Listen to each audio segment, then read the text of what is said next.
Hello and welcome back to Eternal Bible Stories, where we share extraordinary near-death experiences sent to us by our viewers.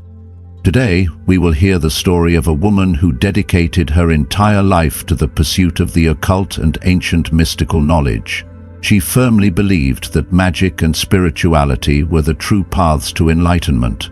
But then, a terrifying event changed everything.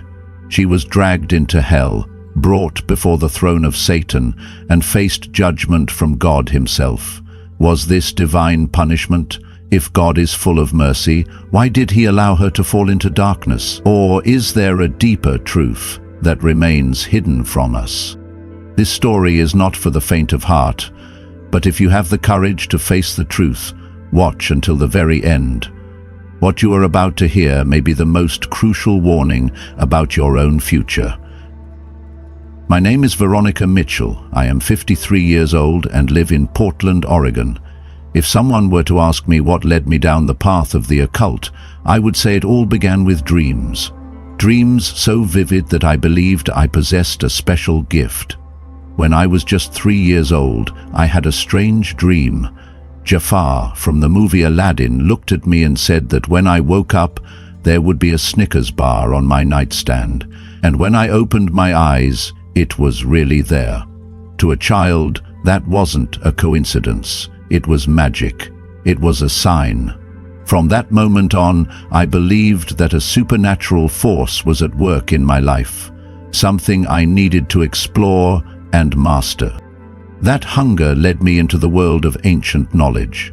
I immersed myself in mystical cultures, esoteric teachings, and stories of spiritual power. By the time I was 12, I was captivated by rock music, especially Led Zeppelin and the Beatles. Their songs stirred something mystical within me, a calling to a world I had never known. As I learned about the hippie movement, I became convinced that mind-expanding experiences through psychedelic substances could help me reach a higher level of consciousness, a form of enlightenment that the world had long forgotten. At 17, I left home and moved to San Francisco, where fate led me to a strange man. He appeared in the crowd as if he had been waiting for me. He stared at me for a long moment, then spoke in a firm voice. "You are the White Witch of Love." His words felt like a prophecy, planting a seed in my mind that I couldn't ignore. I began to believe that I had a purpose, that I was not just an ordinary person. I was chosen, a special soul on a journey to discover the ultimate truth. I threw myself into studying the occult, ancient magic, and Gnostic philosophy. I learned about goddesses, the power of the universe, and how humans could transcend their earthly limitations to attain a divine state.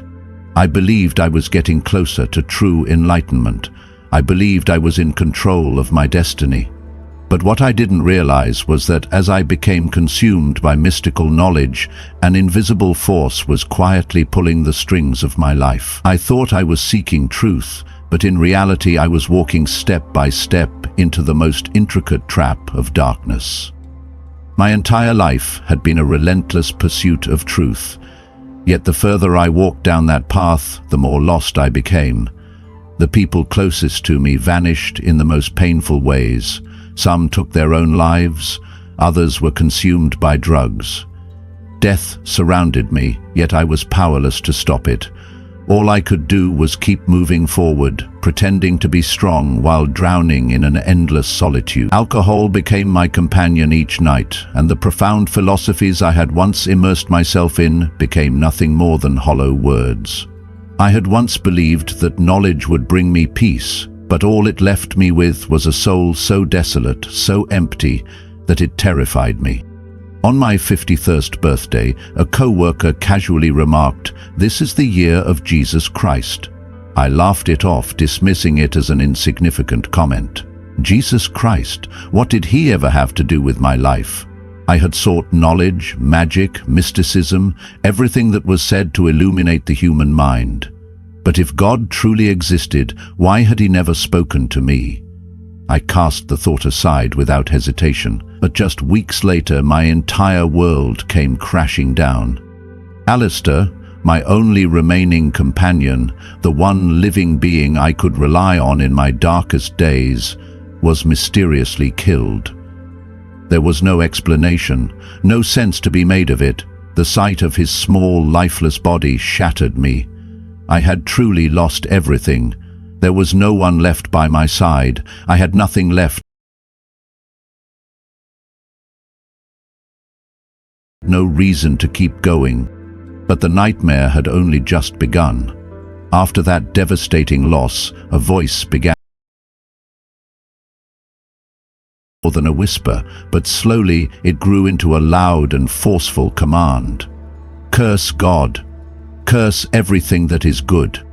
I had never believed in God, and I had long since decided that I never was something, some unseen force, desperately urging me to curse him.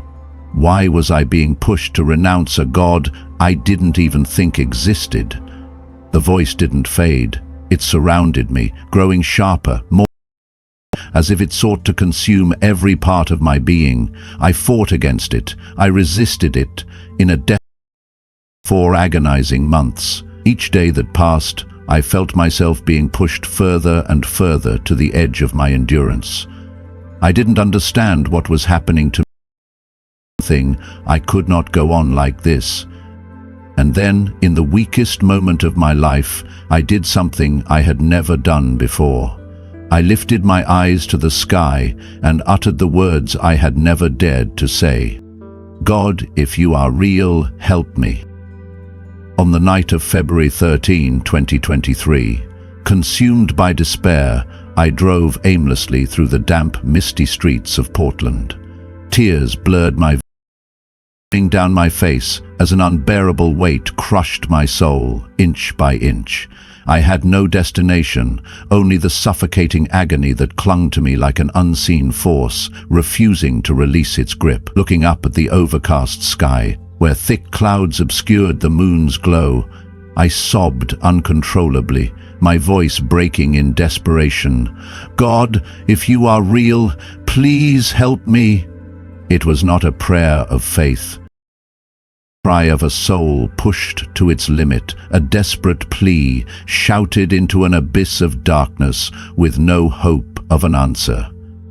The next day, as I stepped into my bathroom, steam from the hot water curled around me, shrouding the space in a veil of mist. I lowered my head under the cascading water, letting it wash over my face as if trying to cleanse the exhaustion and pain from my body. But then something happened. A presence filled the room, something far greater than anything